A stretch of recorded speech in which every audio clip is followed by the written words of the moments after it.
Welcome to the Ghostly Chronicles.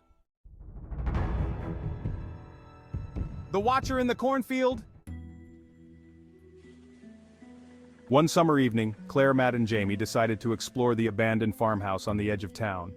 The locals often spoke of the farm's strange past, a family that disappeared one night without a trace, leaving only whispers of a strange figure seen lurking in the cornfield. As dusk fell, the three friends made their way through the tall, dry stalks of corn, their footsteps crunching on the dirt path. The house loomed in the distance, dark and decaying, but Claire couldn't shake the feeling that they weren't alone. "Anyone else feel like we're being watched?" Claire asked, her voice uneasy. "Just your imagination," Matt said, though he too glanced nervously at the swaying corn. They reached the farmhouse, its windows cracked and the door hanging loosely on its hinges. Inside, everything was covered in a thick layer of dust. The air was heavy and smelled of mildew. But something wasn't right. The place felt wrong, like it was holding its breath. Suddenly Jamie's flashlight flickered, and in its dim beam, Claire thought she saw movement outside. A shadow, tall and thin, darted through the cornfield. "Did you see that?" Claire whispered, backing away from the window. Matt peered out but saw nothing. "It's just the wind." But Claire knew better. The shadow had been too deliberate, too fast. They had to leave.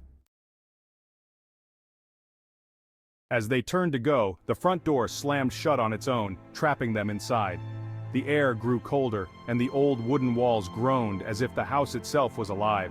From outside there came a soft rustling, like footsteps, slow and deliberate, moving closer. The friends froze. The rustling grew louder, circling the house, and with each step, a low whisper followed.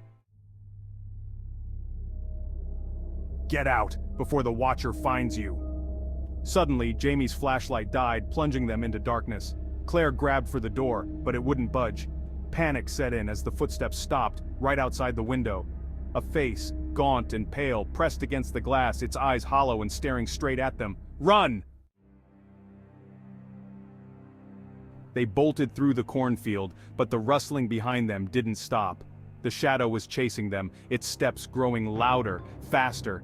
They could feel it gaining on them, the cold breath of something inhuman on the back of their necks. Just as they reached the edge of the field, the rustling stopped. They turned to look back, and the corn swayed gently in the breeze, as if nothing had ever been there. But Claire knew the truth. The Watcher was still there, hiding in the shadows, waiting for the next group of curious souls to come too close. Please like, share, and subscribe.